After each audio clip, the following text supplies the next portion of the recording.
नमस्कार, मी प्रमोद भोसले.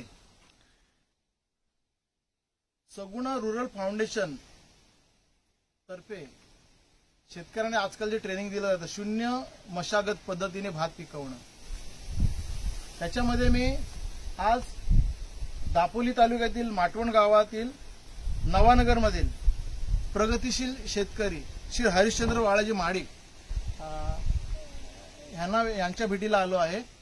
त्यांनी या शून्य मशागत पद्धतीने अतिशय कमी कष्टामध्ये जोमदार आणि खताचा वापर न करता पर्यावरणपूरक अशी शेती केलेली आहे. तर आपण त्यांच्याकडून माहिती घेऊया. बाबा, मला सांगा, हे जे SRD तंत्रज्ञान आहे हे तुम्ही कुठून शिकलात आणि तुम्हाला कसं कळलं? कर्जतमधून शिकलो आम्ही. अच्छा. चंद्रकांत वरझाडे यांचं. त्याच्याकडून त्या शिकून आल्यानंतर आम्ही प्रयोग केला. तो यशस्वी झाला. त्याच्यामुळे त्यांनी स्वतः पाहिलं. त्याच्यावर मला त्यांनी ते पुरस्कार म्हणजे सर्टिफिकेट दिली की त्यांच्या मशागतीप्रमाणे आपण ते केलंय. अच्छा. त्यांच्या पसंतीला मग मला त्यांनी ती सर्टिफिकेट मिळाली. आता हा प्रयोग तुम्ही किती वर्ष करत आहात? जवळजवळ 8-9 वर्ष करतो. अच्छा. त्याच्यामध्ये मला एकच वर्ष आपण सोडलं होतं ना.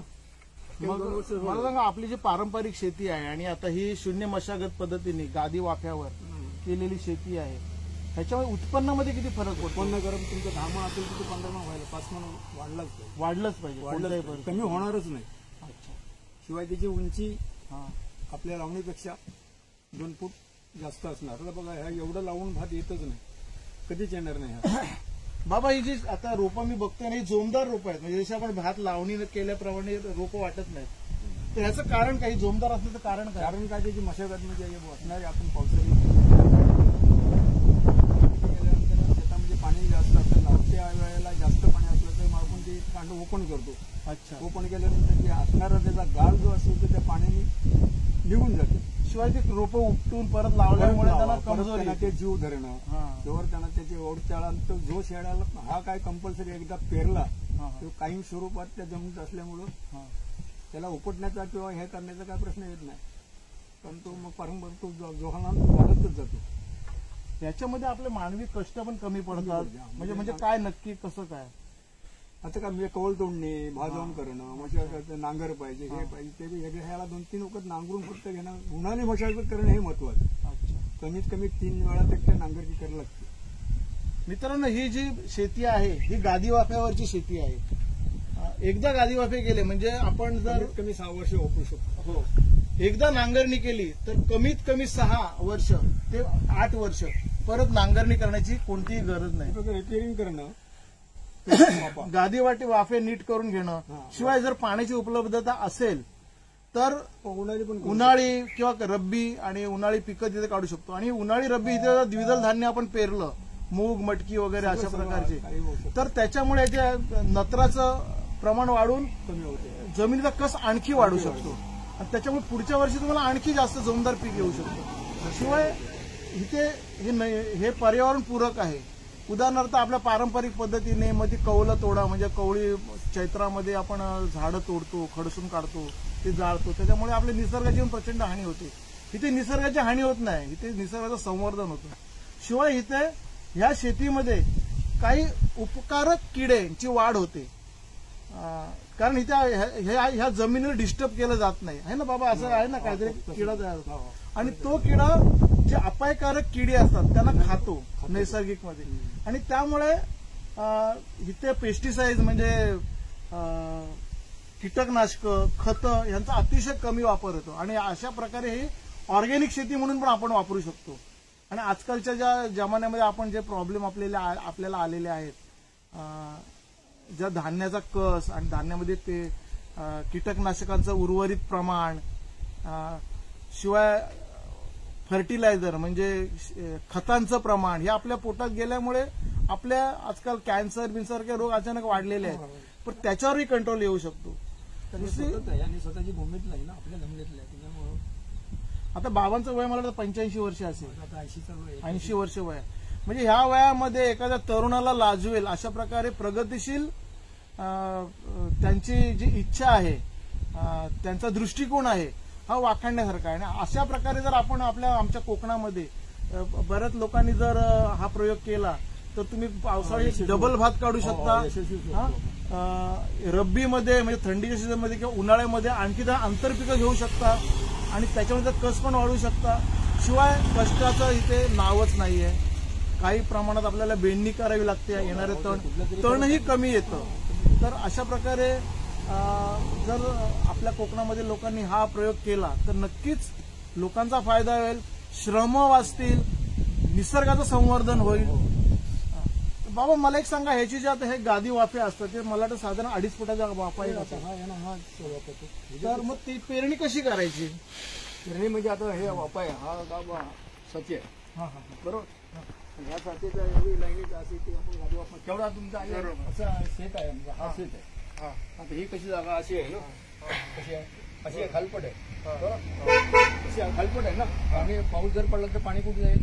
खालच्या बाजूला जाईल. पण त्या बाजूने नाही, त्या बाजूला मग हा वाफा कसं तयार करायचा? आडवा करायचा. येणारा पाणी त्या साठेल, पटकन निसारा होणार नाही, जाणारच नाही. ती आलेली मळी पण त्याचं सगळं पाणी पण त्याच्यामध्ये जो कस येतो वाहून पाण्याबरोबर तो वाहून न जाता शेतामध्ये टिकेल. आणि हे दोन्ही बाजून त्या पावडीने माती वर घ्यायची. वाफा साधारण किती उंचीचा करायचा? आपण जेवढा जर पाणी आता असेल म्हणजे पाणथळ शेत जवळ तर त्याला मोठं करावं की उंच करावं. हा बरोबर, कारण ते पाणी त्या दोन वाफ्याला कधी त्रास होतं का? मुळं कुजून येत. आता हे उभारी आहे पण ते दोन्ही बाजून माती घेतली की हा साच्या. अच्छा, ह्या साच्याचा उपयोग काय आहे? त्या साच्यावर पेरणीचा. म्हणजे हा सांग मला सांगा, अशा प्रकारे वाफ्यावर आपण तो साचा ठेवायचा बरोबर. या बाजूने मी दाबला बरोबर, तुम्ही दाबा पहिला तुमच्या बाजूने. असं आपण गेलो ना हे मारायचं की मग मी असं मारा. साधारण हे जे खाली जे दिसतात दट्टे तेवढी ती भोकं पडणार. त्यानंतर हा साचा उचलायचा आणि बरोबर हे शेवटचं टोक याच्यात ठेवलं की म्हणजे ते प्रमाणात ते खड्डे पडतील, म्हणजे मागे पुढे होणार नाही बरोबर. आणि बाबा हे 4 खड्ड्यांचं काहीतरी तुमचं ते पण सांगा जरा. हे 4 1 2 3 4 खड्डे पडले बरोबर. खड्डे पडले त्याच्यात आता हे 1 2 3 4 आवे झाले. हा बरोबर. ह्याच्यामधला हा जो भाग आहे खत मिळते, युरिया म्हणून खत मिळते. एक गोळी टाकायची, एक कॅप्सूल असते, कॅप्सूल बस तेवढं तीन टाकायचे नाही, फक्त 4 मध्ये एक गोळी ती बरोबर ते कव्हर करते. अच्छा मित्रांनो बघा, आपण दरवर्षी जरी गोळी नाही मिळाली तर मग ते 19 म्हणून खत मिळते. त्याची संपूर्ण माहिती आपल्याला ट्रेनिंग पण आपल्याला त्या सगुणा फाउंडेशन तर्फे मिळत असेल.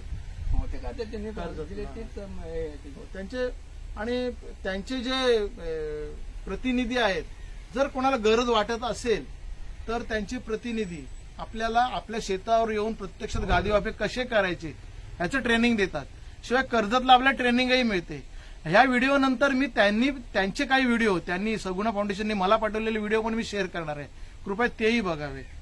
मित्रांनो, आपण प्रचंड कष्ट करतो कोकणात शेतकरी. म्हणजे मला वाटतं होळीच्या नंतर झाडावर चढून ते झाडांची हानी करणं, ते कवलटा तोडणं, त्यामुळे झाडांची पण हानी होते, त्यांची वाढ होत नाही. मग ती परत तिथं टाकणं, गवत बिवत चेपून शेणासारखा आजच्या जमान्यामध्ये आपल्या किंमत सगळ्यात आजच्या जमान्यात जर सोनं असेल तर शेण आहे. आणि ते शेण आपण जाळतो, म्हणजे आपण सोनं जाळतो. ते सोनं न जाळता ते जर आपण या गादी वाफ्यामध्ये थोडं थोडं टाकलं तर कितीतरी प्रमाणात फायदा होऊ शकतो. आणि हे सगळं जाळायचं, जाळल्यानंतर जे प्रदूषण होतं तो नुकसान आहे. त्याच्यानंतर मग ते पेरायचं, पेरल्यानंतर त्याची उकळ करणं, चिखलणी करणं आणि प्रचंड प्रमाणात आपल्याला कष्ट करावे लागतात. ह्याच्यामध्ये त्या बैलांना त्रास होतो, लोकांचे पाय कुसतात, अनेक रोग होतात. हे न शिवाय जमिनीचा कस, ज्या वेळेला जमीन, मित्रांनो एक लक्षात ठेवा, कोणतंही पीक जे आपण पिकवतो हे जमिनीच्या वरचे 4 ते 6 इंचातून आपलं अन्न खात असतं. त्याच्या खाली माती, फक्त क्षार आणि खनिज असतात. परंतु जे अन्न असतं ते पाला पाचोळा, मूल, मळ, मूत्र यांनी जे पडलेलं असतं, युरिया, नत्र जे स्थिर झाले असतं जमिनीत, ते वरचे 4 ते 6 इंचामध्ये. आणि नेमका तो कस आहे ना, चिखलणी करून आपण घालून टाकतो. इथे ही जी जोमदार पिकं आपल्याला रोपं दिसत आहे, याचं कारण हेच आहे की ह्याचा कस कायम ठेवलेला आहे. कायम ठेवला म्हणण्यापेक्षा तो वाढवलेला आहे. आणि हे नैसर्गिकपणे उभं राहिलेलं पीक आहे, हे उपटून काढून लावलेलं नाहीये. तर अशा प्रकारे जर सगळ्यांनीच जर या शून्य मशागत गादी वाफ्यावरच्या भात शेती केली तर भात शेती होईल, रब्बीची आणि उन्हाळी पिकं काढू शकतात लोक आणि फार कमी कष्टामध्ये आपल्याला करायचं आहे. बरं, ही शेती जर आपण पावसाळी बरोबर रब्बी आणि उन्हाळी जर आपण तिथे भाजीपाला केला तर तण नियंत्रण सुद्धा होऊ शकतं. मग तण नियंत्रणाचा पण आपला जो त्रास तर होणार नाही. अर्थात थोड्याफार आपल्याला पाण्याची उन्हाळी आणि थंडीच्या सीझनमध्ये गरज पडेल, एवढंच आहे. धन्यवाद मित्रांनो आणि धन्यवाद बाबा, तुम्ही आम्हाला माहिती दिल्याबद्दल.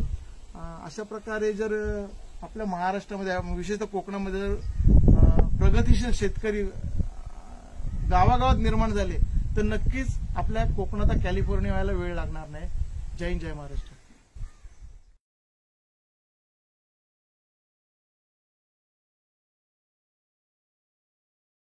शून्य मशागत पद्धतीने सगुना फाउंडेशन कर्जत यांनी दिलेल्या तंत्रज्ञानाने केलेली ही शेती आहे. 6 ते 8 वर्षात एकदाच नांगरायची आहे आणि नैसर्गिक पद्धतीने शेती पिकवल्यामुळे फार कमी कष्टात आपण बघू शकतो किती जोमदार ही. आज 2020 साली हे आज 23 सप्टेंबर ही तारीख आहे. बऱ्याचशा ठिकाणी लोंबेही आलेले नाहीत, पण हे आता भरभरून लोंबे आलेले आहेत. याच्यावर कोणत्याही प्रकारचा किडीचा प्रादुर्भाव सुद्धा नाही.